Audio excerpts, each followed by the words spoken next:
Do you remember when Randy Quaid was going on and on about the Star Whackers, who he believed had targeted his friends Heath Ledger and David Carradine?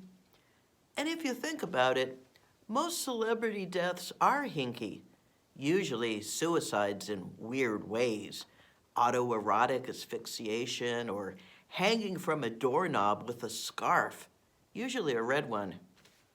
Nothing to see here. The art film, Jubilee, which was filmed in 1975, is a story about the end times, and it depicts the Illuminati to a T, especially the entertainment industry. The Star Whackers are the main characters, a female biker gang who decide who they're going to kill next by looking up names from a book. So, if the Star Whackers are a thing, did they get Saget? Because even if you just fell off the turnip truck, you can still see that there's a cover-up. So let's talk about the Illuminati conspiracy theories around Bob Saget. Now, if there were a Hollywood Illuminati club, Saget was in it for sure. He worked blue, meaning dirty, filthy. I saw his act in the early 90s. Now, we've learned over the years how the worst people in the world do the most for charity. And when we look deeper into the charities, we find that they're not really charities at all. They do little or nothing for their intended populations, but that's beside the point. Saget was doing his part by hosting a lot of the Hollywood comedy benefit shows, and that's where hubby and I saw Saget perform.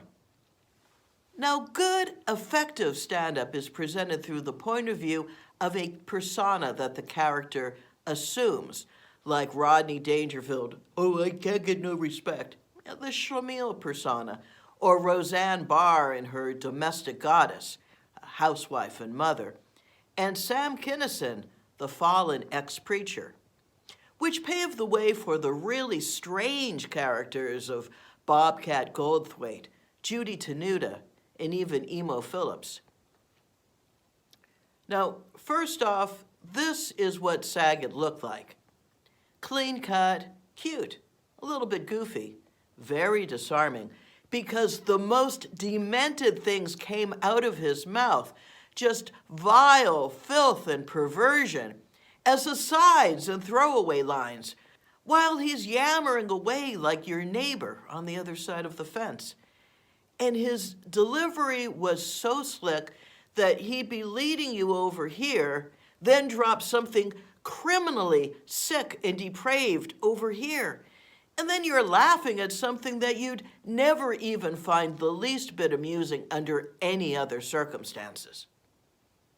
Saget employed the comedic device of absurdity. And this is how Larry Flynt won his court case. The concept being that no reasonable person would ever believe that what he was saying was true. And Saget was masterful at what he did.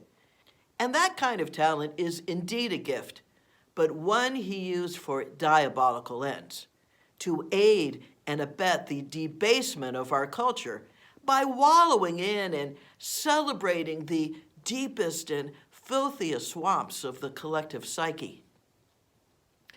Now, how did a performer that shocking end up on a sitcom that was supposedly wholesome? Well, apparently the original Danny Tanner wasn't working out chemistry-wise, and one of the producers decided that Bob Saget, the crown prince of pedo jokes, had exactly the right energy to take the show straight to the top. And then Saget became the host of America's Funniest Home Videos, another lowbrow cavalcade of stupidity. And when he passed away, it was with a reported fortune of $51 million. And so the system rewards the Bob Sagets of the world, while my wit and wisdom is demonetized and shadow banned. Now, if you find the whole Luciferian, Hollywood, Illuminati thing hard to believe, just watch the roast of Bob Saget, when Gilbert Gottfried used the comedic device of repetition to state that Bob Saget raped and killed a girl in 1990. Now, most of us who aren't on TV making millions of dollars a year would object to this kind of thing being said about us, and possibly even sue. But instead, everyone there, and especially Saget himself, fell out laughing, while we're sitting at home scratching our heads wondering where the joke is. There are so many anomalies and discrepancies with Saget's death. There are holes in the story big enough for an elephant to walk through. Hell, the entire circus. He died, reportedly, from injuries that couldn't possibly have been sustained from any of the 5 dumb scenarios offered up. And there is no mass formation psychosis powerful enough to persuade the whole world that this was the result of an accident. And where most families want justice and transparency, like the family of Jelani Day, Saget's family had his files sealed for all eternity, so we will never know. They don't want this ever getting out.